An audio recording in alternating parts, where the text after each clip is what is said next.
Welcome to Leigh Dickey TV. Hit subscribe to follow along with the fun. Now let's get on to today's video. Let's talk the Simpsons movie. It's good. It was just late to the party. I tell you why next.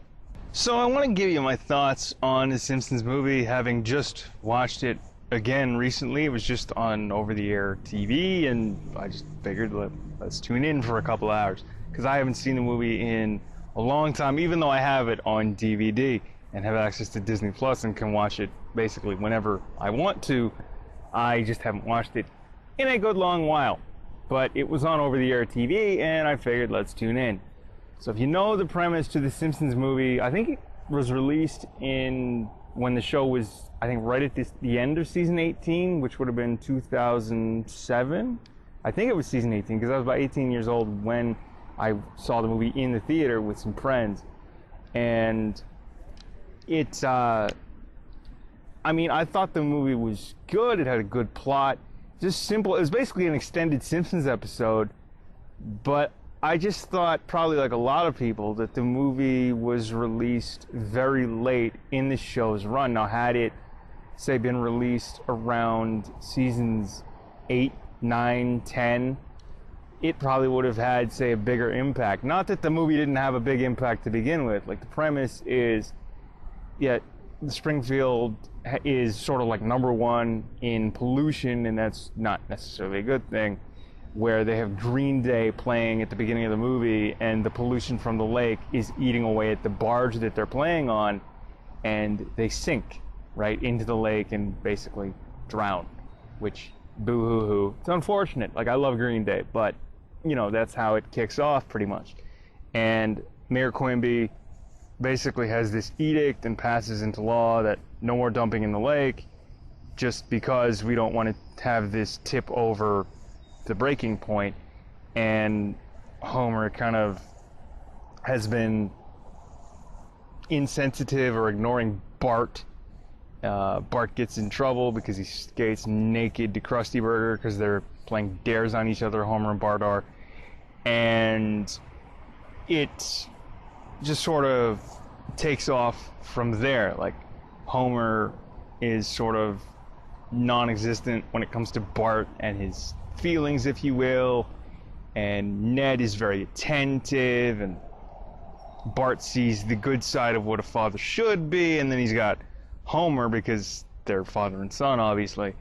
But, you know, getting back to this no dumping thing, Homer and Bart are at Krusty Burger after Bart gets in trouble for skating in the nude to Krusty Burger, and so they're sitting at a table.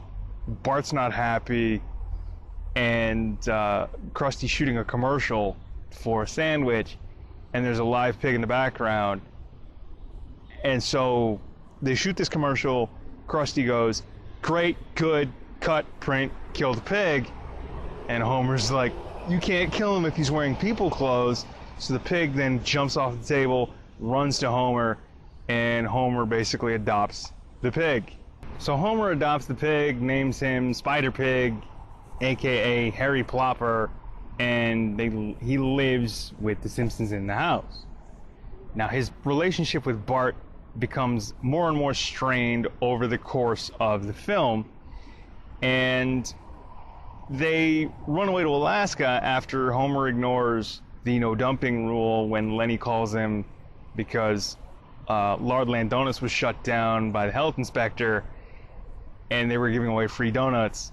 So he could have either disposed of the, say, pig crap the right way, but he chose to dump it in Springfield Lake, and it just sets off this sort of like skull and crossbones comes up. I mean, it tips Springfield over the edge in terms of the amount of pollution they're putting out.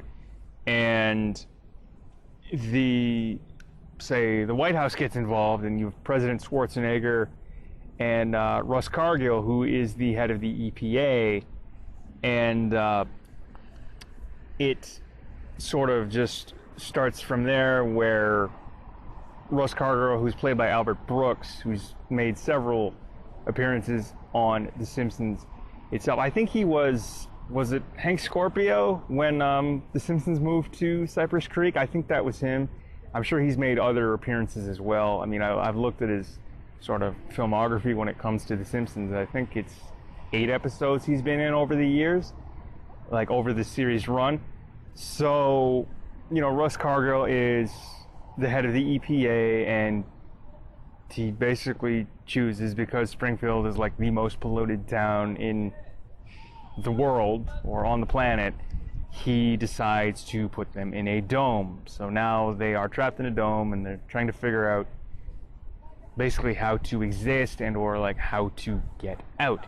Now the Simpsons themselves, well, I guess when it's found out that they caused the Simpsons themselves, they get out and they make their way to Alaska. If my memory serves me right, this is part of the rerun on TV that I missed. But if memory serves me right, they make their way to Alaska, and they find out that Homer is the one that basically doomed the town. Marge and the kids are super upset. They leave and go back to Springfield, and Homer sets out to go back and save the town right after it had been wiped off the map. I mean, it's a good plot, right? You have Flanders and sort of being this secondary father figure to Bart, because Homer is sort of absentee again. I mean, with all his sort of buffoonery and mistakes, if you will. But, you know, I like the plot of the film. It's just that it came super late in the show's run. I mean, it's an extended Simpsons episode, right? It's basically like an hour and a half worth of Simpsons episodes, right? It's just an extended Simpsons episode. It's good, but it's just, to me, it came very late in the show's run, right? Like I said, had it come between, say, seasons 8 and 10, or any time, say, right up until about season, maybe even 11, even though I stopped watching it at about season 13 and 14 on a regular basis.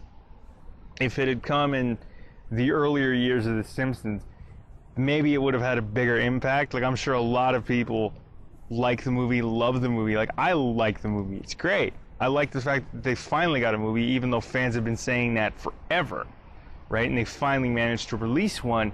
It's just that I found that it was released very late, maybe even later than it should have been in the show's run. I thought it was a good movie. I still think it's a good movie, but it's just, it came very late, and by the time it sort of was released, I wasn't as excited as I think I would have been as a child, right, having grown up on The Simpsons. As an adult, or like somebody who was 18 at the time, going to see the movie, I thought it was great, but it just, I think it would have had a bigger impact on me had it been released in, say, my childhood, between seasons like, say, even 7 through 11 or 8 through 10, something like that, right? Somewhere in the earlier years of the show, and not have waited till, say, season 18. It's still a good movie. It's got a good plot and something that I like, but it's not one of those things where I'm like clamoring to just, I have a good memory of it. You know, I have a good memory of that time period in my life and going to see the movie, but I'm not like clamoring to watch it constantly, right? Whereas if I were a kid and seen this with younger eyes and a younger mindset, maybe I would have liked it more. Maybe I would have, say, fallen in love with the movie more than I actually did. But those are my thoughts on The Simpsons movie. It's a good movie, good plot. I just think it came out very late in the show's run and should have been released much, much earlier than it was, because it came at the end of season 18. Had it been released in the earlier years of the show, maybe myself and the viewing public would maybe have a stronger opinion of it and more of a liking for it than we actually do. And I can only speak for myself, but I think a lot of people, they may like the movie, but they may feel as I do, where it came out way too late in the show's run. And I guess it says something about The Simpsons and its fandom, where they just got renewed through season 34 earlier this year. But there are my thoughts on the Simpsons movie. What do you think of it? Let me know down in the comments below. Please do comment, like, share, subscribe, all that good stuff. Leave us a 5-star rating and review on your favorite podcast app and player of choice. Links to both my podcasts, the Beats and Speaks podcast and Yo Nostalgia, are down in the show notes and description for you all to enjoy. But there it is. This wraps up another video. I have been Leigh Dickey. Again, please comment, like, share, subscribe, all that good stuff. Leave us a 5-star rating and review. Take care, and we will see you later. All right, I am signing off. Leigh Dickey. We'll talk to you later. Peace. Thanks for tuning in to Leigh Dickey TV. New episodes are available every Monday, Wednesday, and Friday. Subscribe to follow along with the fun.